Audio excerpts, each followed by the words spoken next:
guys to the channel. I'm coming through another video.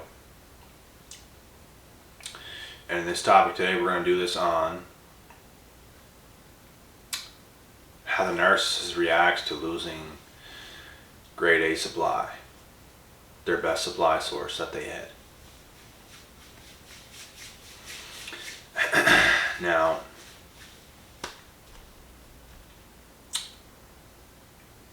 there's definitely more than one reaction, but I'm going to give you guys a couple of possibilities as to what can happen whenever a situation like this happens. So, let's say you were the best supply. You were the grade A supply that the narcissist had. It was your ex-narc. Or could have even been a friend. Literally. Like, your friend narcs could have you as a grade A supply. They're using you as a grade A supply. Not relationship-wise, but friend-wise. And, I've been this in both friendships and relationships. And it is absolutely brutal and devastating to see the outcome of what actually happens. You never meant shit to this person. You thought you had a real friend on your hands because they come off like this, but they're always going to reveal their true colors. And you're going to see what they're like. So, but anyways, guys, what's going to happen is, they can seek out in desperation towards you in a very manipulative way to try to suck you back in, to make it seem like what happened was not that big of a deal or something like this. They can do things like this. They can they might not react at all. They might just let you go because they understand that you understand. A lot of the times, guys, narcissists think that you are not as smart as you are. They think in their heads that they're smarter than everybody else, that they're fooling everybody else, that they can have their way with everybody else, that they can manipulate everybody else. This is truly the way that they think. But you know the game. You know what they do. And they can't come around you acting this type of way. Like, and the crazy thing is, they're so nice to some other people, but they can be a complete dick to you. So if you're telling other people how they are, these people might be like, what? Like, I don't see them like that. They're nice to me. This, that, this. They are fake to the core. And you just think they're nice to you because they act this way. But whenever another real person comes around the narcissist, or a person that is more superior than the narcissist, just all around a better human being, the narcissist is going to get mad. They're going to get flustered. They're going to have very negative energy towards you. Very hateful energy towards you. And they will do whatever they can to destroy you. They will slander your name to other people to make you look bad whenever they're just making up lies and rumors and stuff like this to make themselves stand out, to make themselves look above you, to make you look stupid. They will literally say things to make you look stupid, to make themselves look better and feel better.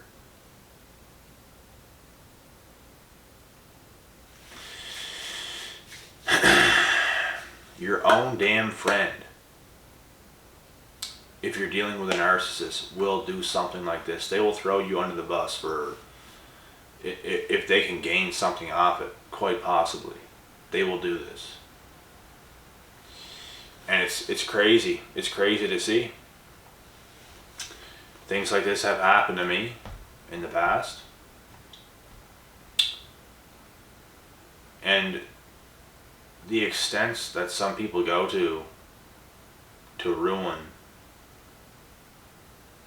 I can't even say such good things because it was never a good thing, because it was never real, because the person was never real. Because they are a narcissist. This is what they do. They don't really have friends. The narcissist does not really have friends.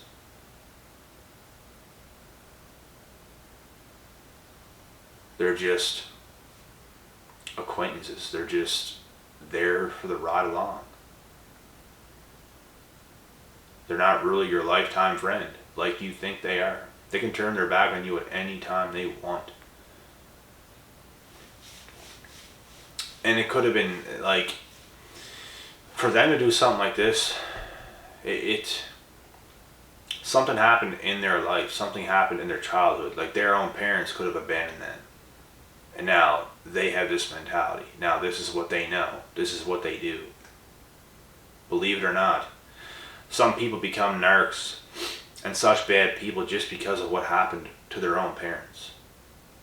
Their parents could have split up, broke up, divorced, whatever, and they could literally like have that attitude towards everybody. Like it's not going to last forever, so they just, they see friends, they see relationships and everything like this. They don't see anything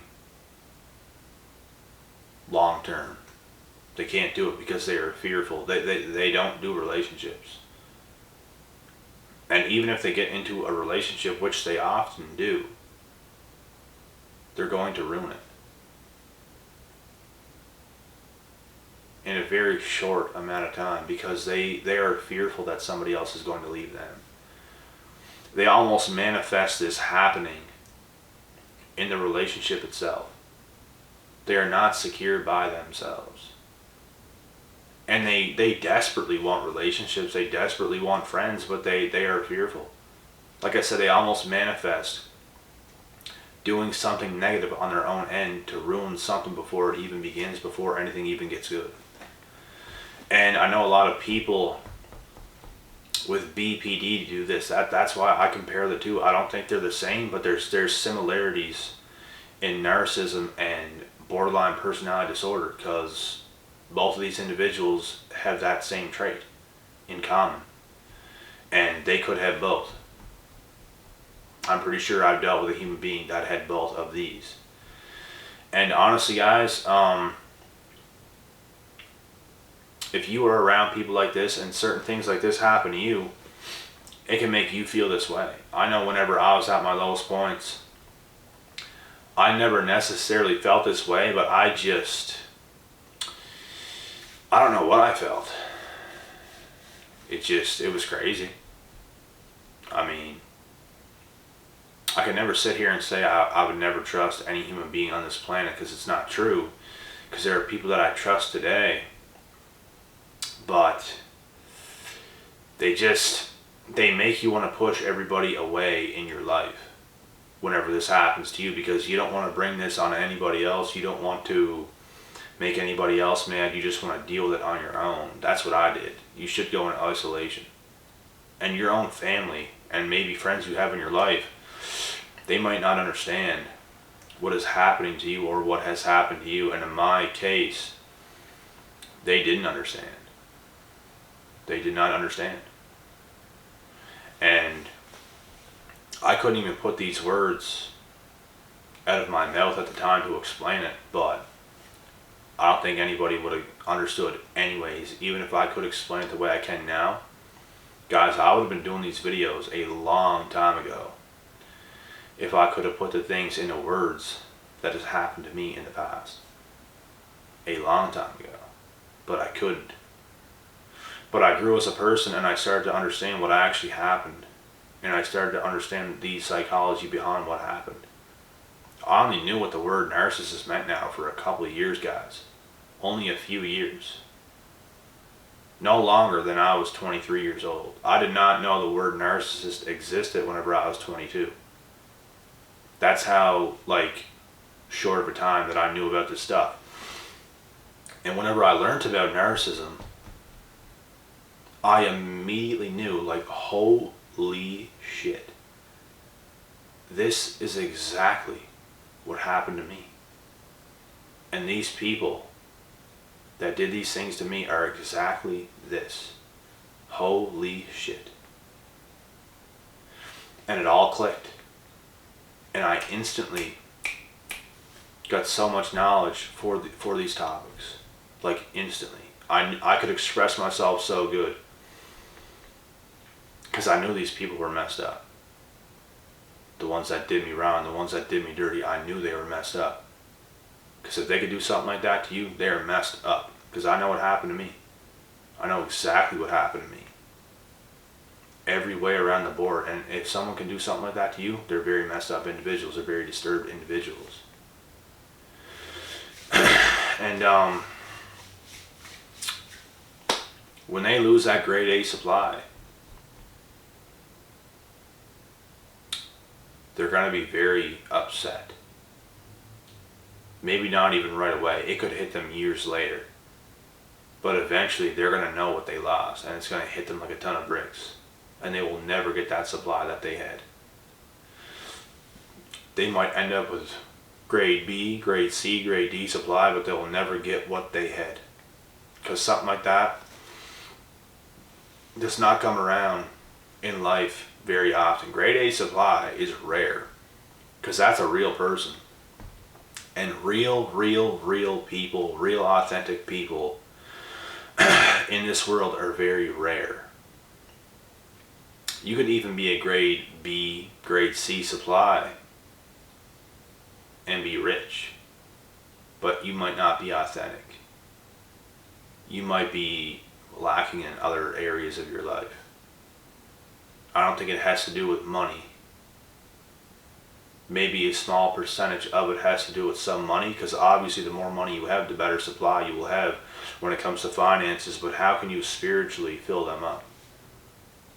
How can you take care of them in other ways other than money? It all comes down to all these components, guys. That's going to make you a grade A supply.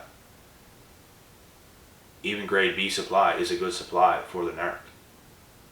But to lose a grade A supply to them, they're never going to get over it. They're going to think about you for the rest of your life and for the rest of their life.